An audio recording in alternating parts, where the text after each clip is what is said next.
Welcome once again to Living in the 21st Century. Joining me from the Ukraine is Professor Maksim Yali. He is Professor for International Relations. Maksim, this is a terrible moment right now in Ukraine. And Ukraine is crying out for the help of the world. More importantly, sanctions is good, but you need physical help. And you are stating that you need to have your airspace protected. Would you want to comment on that right now? Well, it's a real war. Of course, Yes. We need support, first of all, of the United States. Yes. Nobody could believe, including me, that President Putin will dare to start open war with airstrikes on cities. I'm living in the capital, for example. Last night, we had heavy airstrikes to the block of flats, people wounded. Luckily, nobody was killed, but it was just a fortune. Just airstrike, rocket. We can see. I could send you videos, and of course, many people are killed, wounded, and they tried to surround the capital of Kiev, and fights are taking place all around the country. They don't care. They shoot to hospitals. There are plenty of videos when even people driving on cars and with children. And these Russian soldiers, when they see that man is with the phone, start shooting at him from machine gun. So there are plenty of videos. You can find it on my Telegram or Facebook. Right. It's more difficult to publish such things, but there is plenty of information already.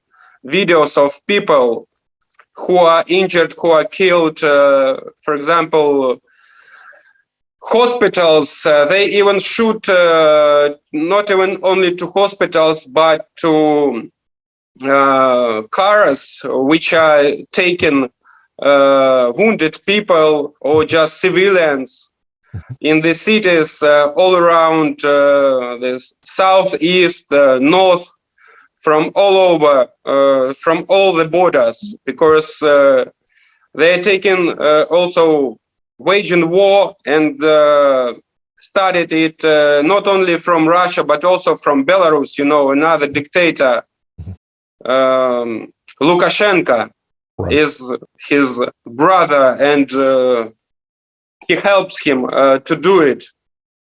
And of course, the situation is crucial. I live in the capital today. Just a few hours ago, I went to the city to look around. People left. All the shops are closed. No products. So I'm sure soon we can have humanitarian also crisis. In Kyiv, it's very important that you hold on to that city. Now, is Putin army advancing in Kyiv right now, or how is Ukrainian soldiers, what kind of resistance are they putting up right now? Well, nobody expected, first of all, Putin, that Ukrainian people will fight back. Not only army, but all people, just civilians. Now they are on the border to Kiev. They try to surround it. Already they sent Chechens, you know, Ramzan Kadyrov from Chechnya. He also sent troops here. They are very severe, well known. And we are fighting. More than 25,000 machine guns were given to the citizens of Kiev. and a lot of citizens want to fight back, ready to fight back, and they do. There are just queues to special districts when they can get a weapon and to become a participant of territorial defense, so-called. So we are ready to fight until the very end. We are just now on the edge of the war between democracy world and authoritarian, tyrannian world. Right. You know, we represent now all the West, all the democratic values, humanitarian values, which is the basis of European civilization, Euro-Atlantic civilization, including the United States. And of course, we strongly need support. First of all, defense system, weapons. Right. For the machine guns that you have given to the citizens, do they have any backup ammunition to go with it? I beg your pardon? Sorry. So you have given out more than 25,000 machine guns to citizens, but do they have any ammunition, any to reload and continuous in this war? Well, so far, yes, patrons, you mean, so far we have.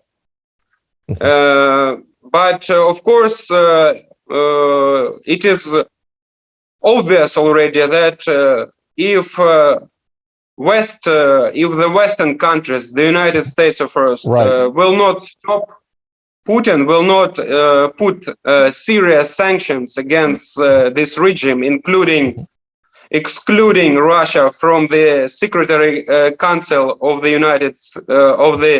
United Nations. Of course, this war will be for months, maybe for years. We are ready to resist it. All people united around our president, because, you know, in the West, many Europeans and American newspapers wrote that, okay, he is a comedian, he is a showman, but he's showing himself as a very strong personality nowadays.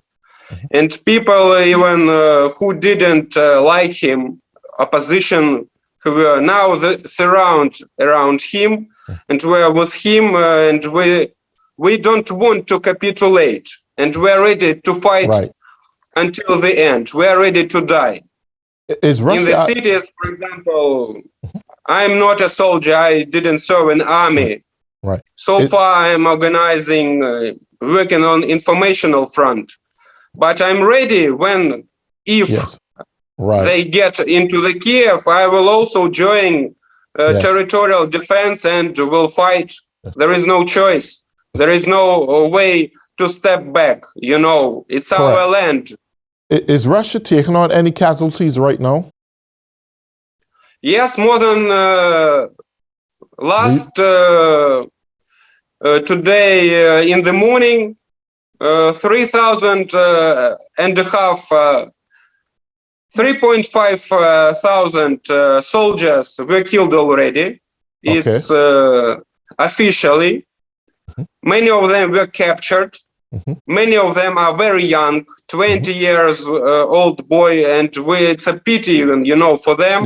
Our just common citizens, I have videos, they captured them and asking them, why did you come here? What are you doing here? Nobody expects you. It's our land. We are not Russia. We hate Putin. Even women, you know, very brave one came up. There is such a video which impressed me very much. She came up and told him, you know, I forgot this word. She proposed him to give some shoes. And he said, why? Okay, she said, after you are killed, at least flowers will become on your plate. I saw a clip of that. Tell me something, the more longer this war goes on, do you see it work in favor of the Ukraine? Absolutely not. Absolutely not. I'm telling you, everybody is united as never. Right. So this can probably backfire on Russia, whereas he's killing out his own people in the military. They have families. They're losing their loved ones over a war that should never been going in the first place. And he's going to have enemies in his own country. The sanctions that was placed on him by NATO and the United States is going to also have an impact. This seems to me... Excuse me, pardon, could you speak louder? Louder. Sure, okay. Louder.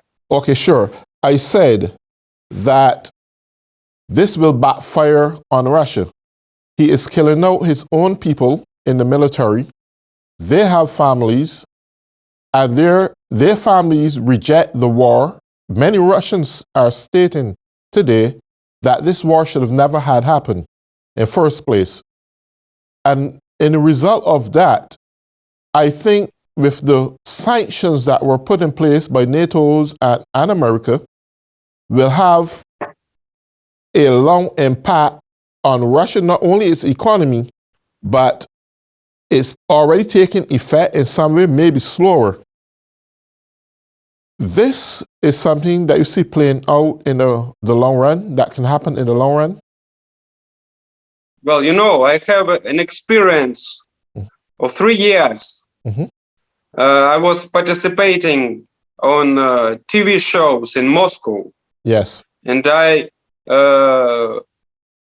just 2017, 2019. I know Russian people very well.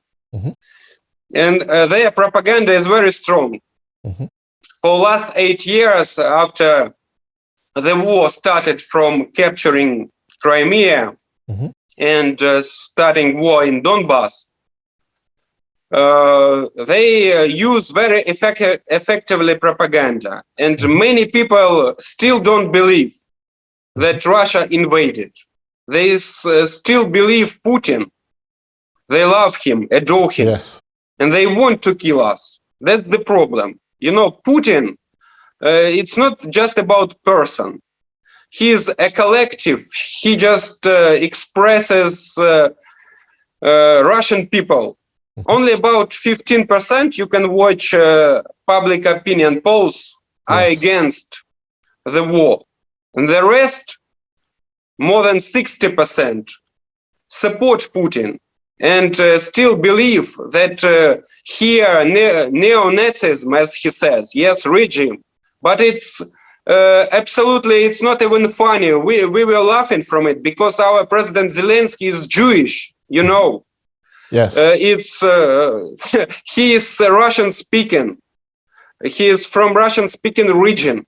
He used to work in Moscow many years. And of course, he is not far right, not talking about neo-Nazi. So that's the bullshit Putin is saying.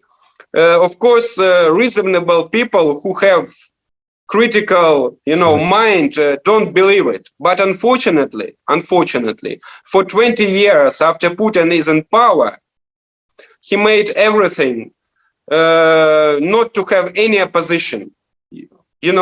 Just even women, last video yesterday, who came out to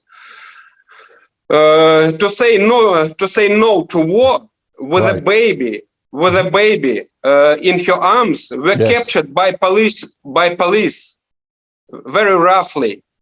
Wow. So they just don't let these people, and they're afraid. I have many friends in Russia, some, and they write me how things is going. We don't have news. Now they're going to block Facebook, not to get this information. They block all internet sites where people of Russia can see these awful videos of death and even of Russian soldiers killed. There are plenty of them already.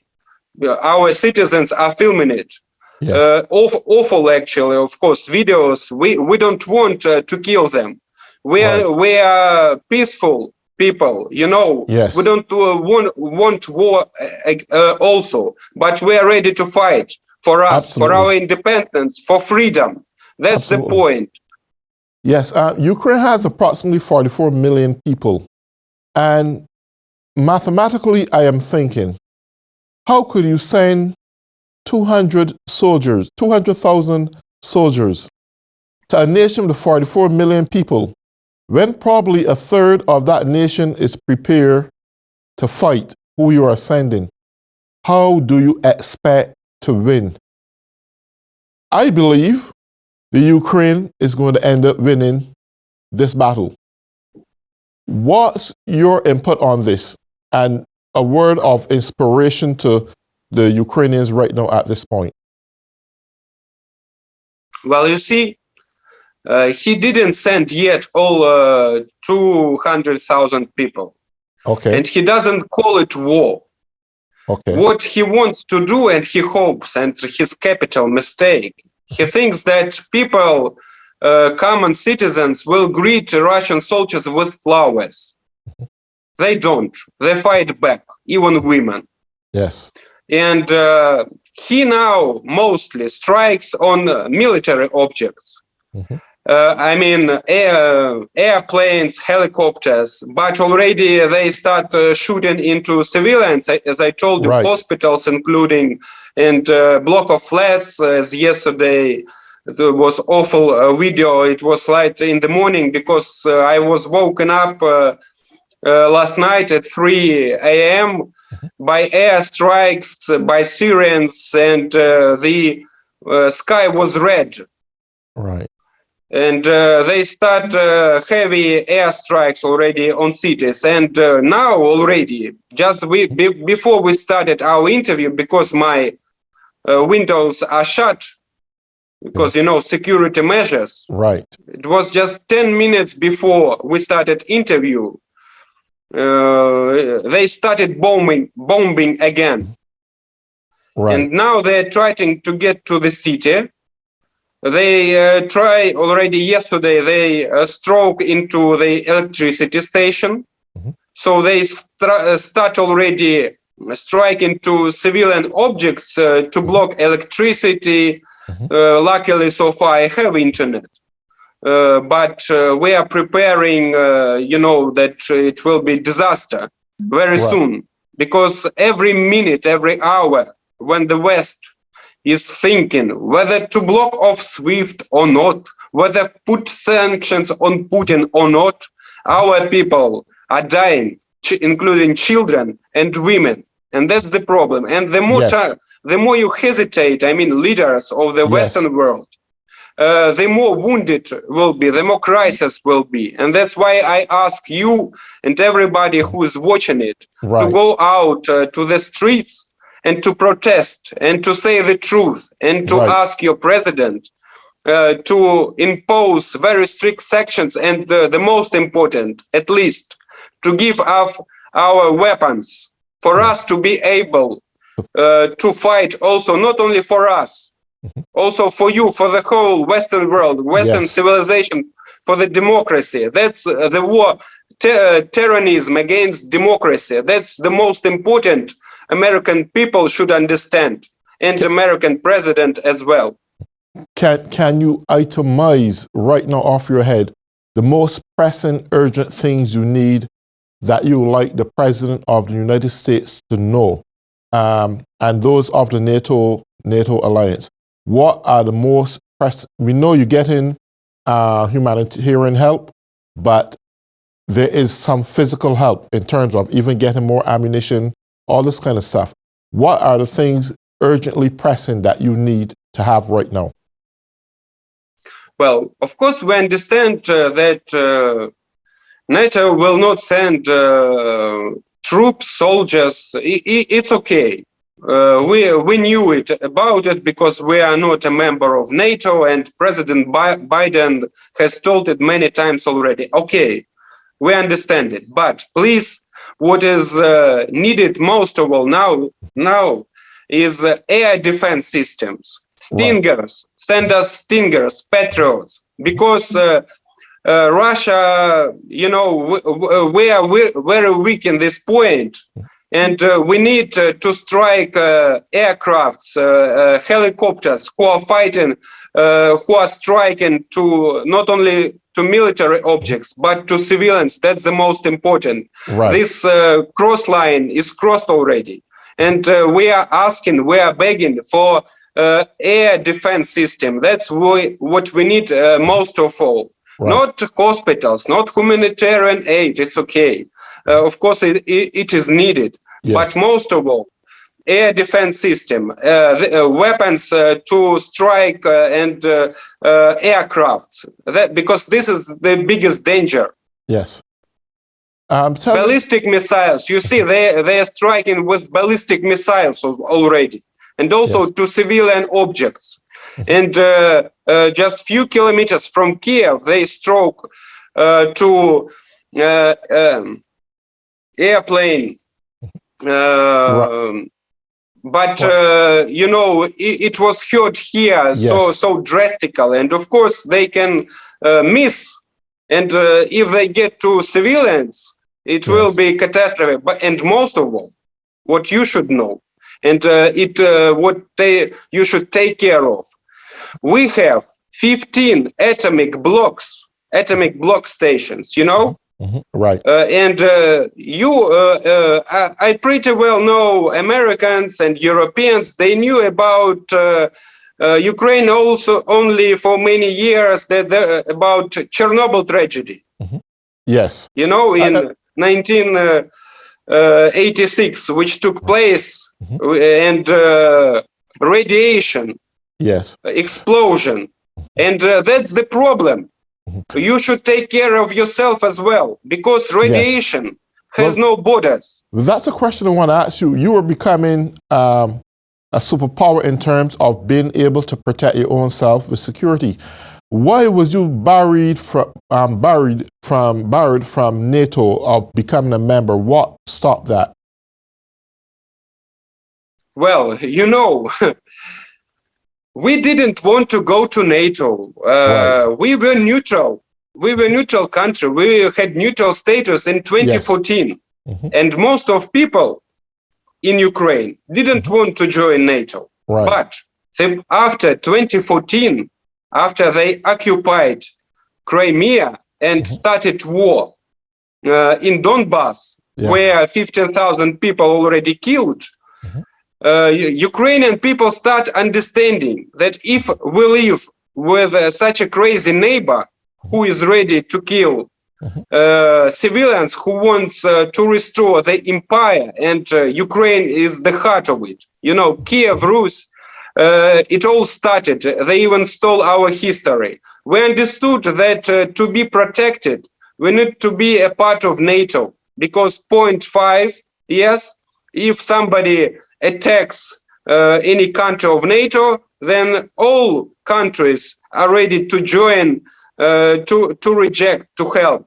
And that's the point why Baltic states, who also were occupied in 20th century, now in NATO, here they are also on borders. Why Poland realizes it, and why they joined NATO as soon as possible. Of course, now they feel more safe, but even exactly this country, NATO states, member states, give us the biggest support right. from NATO.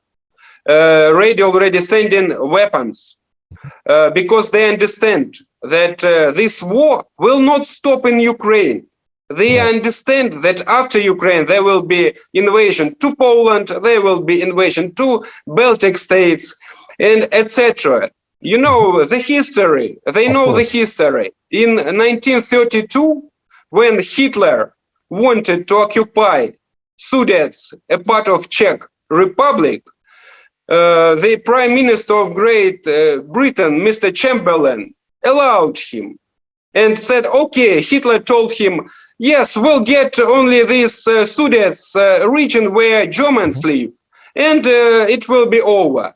And when he came back to Britain, he said, I brought you peace, But then, in a year after they occupied the Czech Republic, they invaded Poland, and Second World War started. Yes. And then, of course, you know the consequences. Up to 37 millions were killed in the world during Second World War, and this will be quite possible a Third World War in Europe. And we are saying to our European allies, for those, for example, Germany, who didn't want to impose sanctions on energy sector. Yes, they were the last. Today, the great news that finally everybody started understanding what is going on, and they decided to block off SWIFT system. And the Germany was the last country to support it.